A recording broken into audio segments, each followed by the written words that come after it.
Good afternoon, I'm Mahalia Joseph. C News is live at noon. And I'm Rishi Harinanan with sport. Traffic congestion this morning as a pipe bursts outside of the Peak gas station on the Foreshore Road in Kukurit. Officials at the Water and Sewage Authority are currently on site attempting to fix the problem. We have more in this report from Roger Dwarka. Customers living in the west of Trinidad are being warned of possible water restrictions and water issues this morning. That after WASA discovered a small leak near the Peaks gas station, of which they're currently attending. This is news happening now on C News Live. C News is on the scene right now, and we can tell you we've seen a backhoe tractor, 2 dump trucks, and some WASA officials who've just arrived with a 14-man strong team. They've already dug part of the road, cut the road, I should say, and they're about to attend to it. When we spoke to them, they weren't sure of the extent of the leak and whether or not the disruption would be minimal or maximum. And we're going to keep you up to date with this developing story here. So customers are being made to be aware that there could be a possible disruption to their water service if they're living in the west this morning. Thank you very much, Roger. And police are investigating the circumstances surrounding the death of 35-year-old Naim Mohammed. Reports say at around 8:25 p.m. on Monday, officers responded to a report of explosions at Clark Road East, Charleville, Chaguanas in the vicinity of Misra Paints Limited. Upon arrival, they observed a silver-gray Mitsubishi Lancer with the registration number PDB 6774 with extensive damage to the front right side bumper and fender. They say further observation revealed the front side door opened with the ignition on and the body of a motionless man of African descent, approximately 6 feet tall, dark brown complexion, clad in white male Muslim wear, and a pair of slippers on his feet. Officers said the motionless body bore what appeared to be multiple gunshot wounds to the upper body and head. Police have now identified the 2 bodies found in Valencia last Friday. They are 16-year-old Zion Salvary and 18-year-old Jeremiah Brown. Both teenagers were said to be from Enterprise Chaguanas. According to an autopsy performed yesterday, both teenagers had been shot in the head. Both men were clad in white t-shirts and 3/4 jeans, and their hands were bound behind their backs. An 82-year-old Belmont man was killed as he attempted to cross the Audrey Jeffers Highway in the vicinity of West Shore. The incident is said to have taken place at around 7:15 last evening. Carl Andrews was flung into the air when he was hit by the Lancer. He died on the spot. The driver of the car made a report to the police and is assisting with their investigation. The Child Protection Unit of the Trinidad and Tobago Police Service still exists, but former head of the Children's Protection Task Force, Diana Mahabir Wyatt, says it seems to be non-functional. On Monday, 29-year-old taxi driver Neil Bisessa was charged with sexual grooming and denied bail after he was accused of making advances on an 11-year-old schoolgirl. And Ms. Mahabir told C News the problem of taxi drivers harassing young girls has been around for more than 30 years and noted while the task force is in place for people to make reports and have their matters investigated, the police service is not pulling its weight. Or something that you suspect is going to happen, they may not be available. Don't forget we are short on police. And the ones that are there very often when you're looking for them are on vacation, or they're on sick leave, or they're not available, or they don't have a car. And the administrative problems have never been sorted out. The task force was set up on 2015 to investigate reports of child abuse in all forms. In its first 10 months, there are over 5,000 reported cases. Ms. Mahabir Wyatt is urging citizens to report all cases as well as suspicions that a case may exist. Staff, there's not enough because nobody expected this many cases. Now they do have social workers, they do go investigate, they do work with the Child Protection Unit of the police, and they do try to investigate to see how many of these reports are actually in immediate danger or how many of them are suspected cases. You're watching the C News Live report at noon. Remember, you can keep up to date with all the latest news on our website at ctvtt.com, or you can check out our Facebook and Twitter pages at C News Live.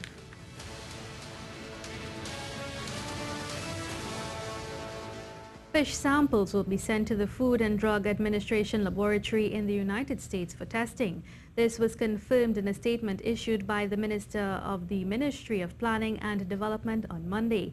A meeting was held with representatives of the Environmental Management Authority, the Institute of Marine Affairs, the Caribbean Industrial Research Institute, among others. It is said laboratory testing of various species of fish in 12 geographic areas where landing sites are located. The fish samples from these areas will be tested for the following: heavy metals, lead, copper, mercury, zinc, as well as polyaromatic hydrocarbons. Some of the species selected for testing based on local consumption patterns are kingfish, carrot, salmon, shark, mullet, catfish, shrimp, and species common to Tobago. Now for a look at the weather forecast. The afternoon heat and the moisture will likely trigger a few showers across the hills of the northern range and in the parts of Tobago. A couple of the showers may turn heavy, but you'll definitely notice the heat, with a high of 32 degrees Celsius expected in Tobago and 34 degrees Celsius in Trinidad. We should see settling of conditions through nightfall. Easterly winds of 5 to 10 knots will greet sailors, and a gentle breeze will bring smooth conditions through the Gulf of Paria, with a slight chop out in the Caribbean and the Atlantic of 1 to 1.5 meters and easterly swells of 9 seconds. Low tide at 1 is followed by high tide at 7. That is the latest weather, and I am meteorologist Dean Wallace. The Ministry of National Security is moving continuously to enhance immigration services to the traveling public and have just completed a new facility in this regard. Marie-Therese Bernard has this report. The Ministry of National Security has opened a dedicated facility at the Piarco International Airport for passengers whose requests for entry into Trinidad and Tobago require further processing. This area was recently completed and provides a comfortable environment to deal with passengers as they go through any enhanced processing required at the Immigration Department. This, the Ministry of National Security says, is another link in the initiatives they recently embarked upon to ensure prompt service at immigration centers in an atmosphere of courtesy and professionalism. Another aspect of this thrust took place when immigration officers underwent customer service relations and sensitivity training geared towards improving interactions between border officials and the traveling public. The ministry emphasizes that their goal is to maintain the integrity of the immigration process and to treat passengers in a manner benefiting the high standards expected of any of the main ports of entry into Trinidad and Tobago. Marie-Therese Bernard, C News. The Women's Institute for Alternative Development, WINAD, is calling on the authorities responsible for the prison system to say whether or not the claims allegedly emanating from women prisoners are true or not. Over the last 2 days, reports said that women in prison have been appealing for an investigation into the abuse of their rights within the prison system. WINAD said the situation seems to have worsened overnight, with appeals from the women to be rescued from the harsh and oppressive treatment being unleashed by the prison authorities. Just yesterday, the Deputy Prisons Commissioner confirmed reports that inmates at the women's prison embarked on a strike at around 4 a.m. on Sunday. However, by Monday evening, things were back to normal.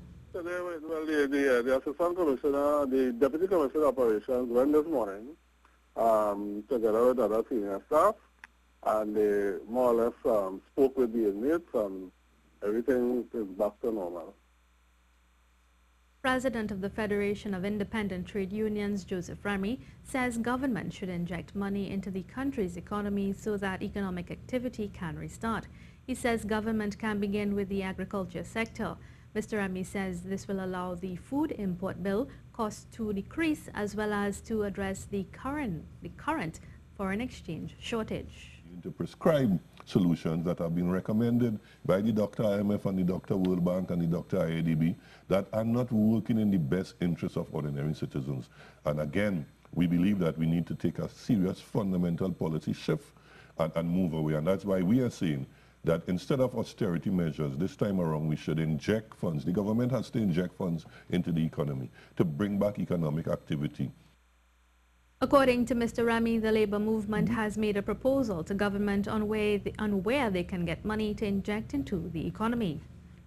Up to now, we have not been properly explained as to why, and our understanding of a heritage or stabilization fund is when you are in economic challenging times, that you use some of the funds on the basis of mutual acceptance and acquiescence by the parties involved, and we determine how we should inject that into the stimulation of the economy. And Members of the National Trade Union Center are set to meet with Prime Minister Dr. Keith Rowley tomorrow at his office at 4 p.m. In a statement, NATUC says it welcomes the opportunity to meet with the Prime Minister given the present state of the economy and the need for all stakeholders to be on board to steer the economy into calmer economic waters. NATUC says wage-lead growth, productive employment and investment as critical issues on which they must place keen emphasis. National Coordinator of the Citizen Security Program, Gregory Seal, says it's not difficult for young people to find a job. The real problem lies in keeping it. Speaking on CTV's morning show, Mr. Seal said it's difficult for employers to find and keep employees because of their lack of employability. So instead of having programs that are heavy on the actual skill development, the programs need to have, let's say, a stronger lean on life and social skills development, so that once a person gets a job, because if you walk outside now and walk down Marvel Road, I'm sure you'll see help wanted, hiring now, these sort of things, okay? So employment is not the issue, it's employability. The CSP was created in 2008 to deal with the issue of crime through building communities. He said illiteracy should be treated as a symptom rather than the root of crime. As he explained, teens and young adults have shown the ability to complete literacy programs with little to no mental or cognitive barriers. When you go back a little deeper and you interview these people, you get to realize that childhood, 5, 6, 7, when they should be learning to read in school and so forth, that they would have encountered many challenges. Some of them could be family-based violence, domestic violence, you know, just a lack of proper guidance, neglect, these sort of things. So we have to go right back to that age and that scenario and see how we can put things in place to support more nurturing and positive parenting. Sport news, and we start with football, and this country's under-17 men's footballers will be in action this evening at 7:30 p.m. in a must-win encounter against Jamaica in the Caribbean Football Union's final round of World Cup qualifiers. The young Warriors are coming off a come-from-behind 3-2 victory over Bermuda and need to beat the young Reggae Boys who drew with Haiti, which defeated the young Warriors by 2-0 on Friday night. A win for Coach Russell Latipi's men will take them to the knockout stages of the tournament. The top 5 finishers, inclusive of the top 4 teams and the best finishing team, after will move on to the CONCACAF final round of qualifying. It will be a day of great celebration as Trinidad and Tobago's smallest but most successful medal-winning Paralympic team returns home today, bringing with them gold, silver and bronze pride, and a hope of raising the profile of differently abled sportsmen and women in the country. Akeem Stewart, Nyosha Kane and Chantal Ince have entered the country's history books with their success, being bettered only by 2 gold and bronze, all won by Rachel Marshall at the 1984 Paralympic Games in New York. So today we asked you, do you think TNT's Paralympians should be rewarded for their performances at the 2016 Rio Paralympics? And if yes, how so? Here's what some of you had to say. Kim Noel said the athletes should be awarded like any other athlete that do well in representing Trinidad and Tobago, and as such they can be offered decentralized facilities to help them with training, access to specialists, as well as awarding of scholarships to places that may be more equipped to meet their needs. Maria said they could have dinner with the Prime Minister as a way of saying thanks. Sri Listra suggested that the athletes be asked what their needs are as athletes and that they be fulfilled, and also the inclusion of some personal cash. And Rafiq Issa said the best reward would be better exclusive training facilities and accommodations, but for all potential Olympians. Remember, you can join the conversation on our Facebook page at CNews Live. Sophie Ecclestone has been rewarded for her impressive 2020 international performances against Pakistan with a call-up to England's ODI squad for the tour of the West Indies. The 17-year-old took 3 wickets in 2 matches against Pakistan earlier this summer and is in line to make her ODI debut in the Caribbean, with fellow left-arm spinner Alex Hartley also included in the squad for the first time. Beth Langston will also travel to the West Indies for the 5-match ODI series after initially being ruled out after breaking her left thumb during the training match earlier this month.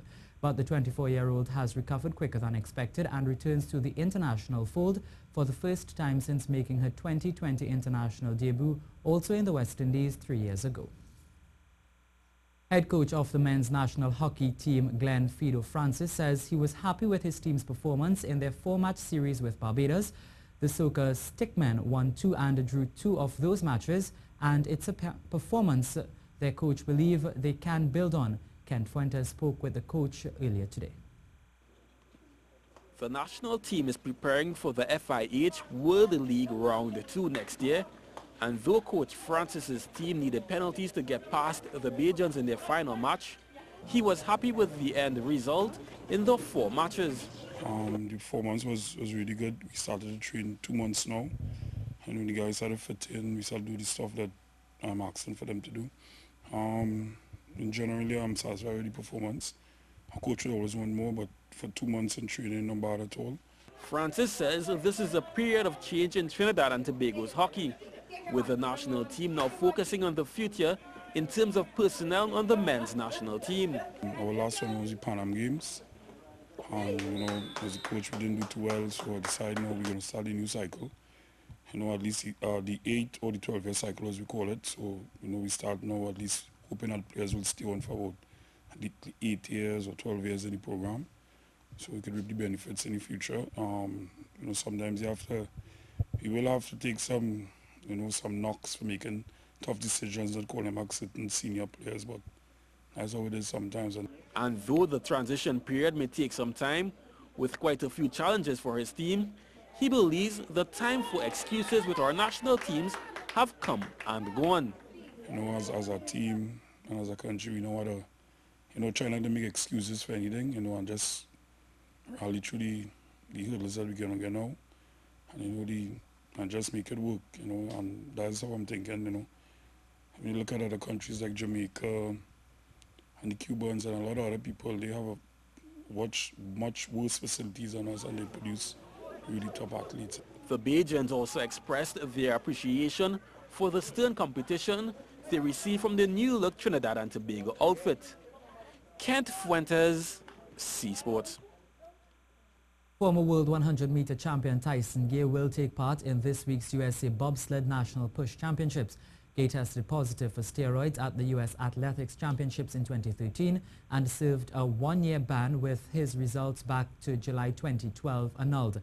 He and his American teammates were stripped of the 4x100 meters relay silver medal they won at the London 2012 Olympic Games. Ryan Bailey, who was in the relay squad and therefore lost his medal, is also set to compete in the championships. Bailey has impressed bobsleigh coaches so far, especially after winning the preliminary push championships on dry land in Lake Placid, New York last month. The competition starts on Wednesday in Calgary, Alberta, and is the first step towards a potential spot in this season's national team, with 56 competitors entered for solo and combination events.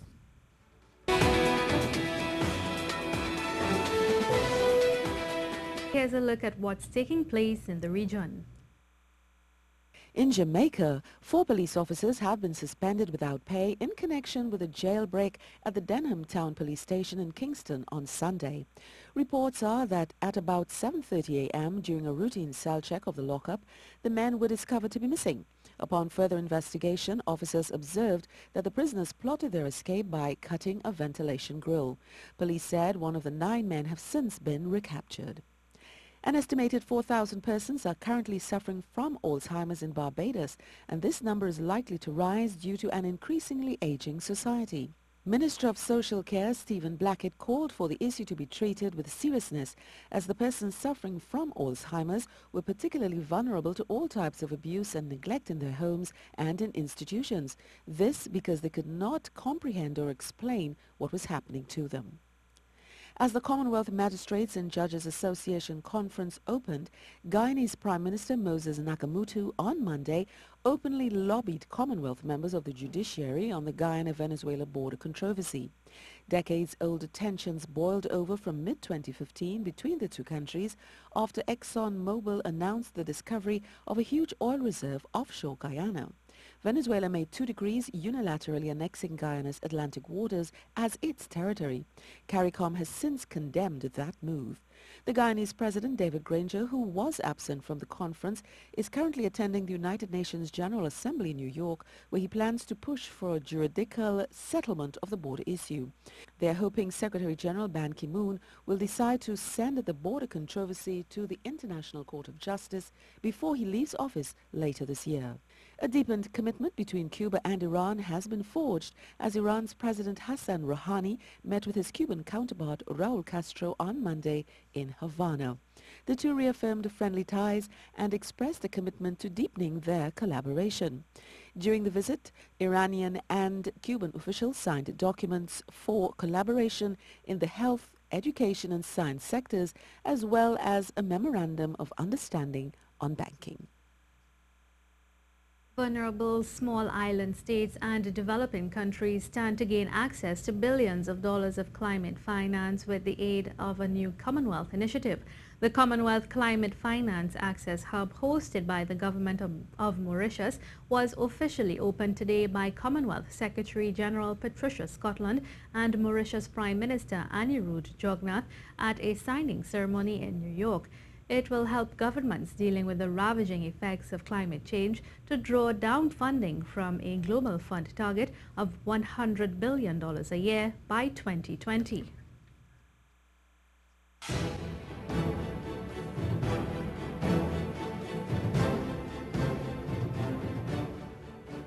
In international news now, oil prices edged lower on Tuesday ahead of an expected build in the U.S. crude oil stocks and on Venezuelan comments that the oil market remains oversupplied by 10%. Analysts polled by Reuters expect U.S. commercial crude oil inventories to have risen 2.3 million barrels, paving the way for a bearish market reaction because a rise in stocks indicates growing oversupply. The American Petroleum Institute is scheduled to release its weekly crude stocks data later today. Brent crude oil futures LCO C1 were trading at $45.45 per barrel, down 50 cents a day and a near 3-week low. U.S. West Texas Intermediate crude futures CLC1 were down 44 cents at $42.86 a barrel. An Indian immigrant businessman has been describing the moment he found the New York and New Jersey bombing suspect napping in front of his bar. Harinder Bains recognized Ahmed Khan Rahami from reports after discovering him slumped against the glass of his pub doorway in Elizabeth, New Jersey. The Sheikh told CNN he initially thought the 28-year-old most wanted suspect was a drunk, and Mr. Rahami was subsequently arrested after a gun battle with police. C News, powered by a team of journalists and producers across the Republic and the region, on television, radio and online. C News, your country, our job.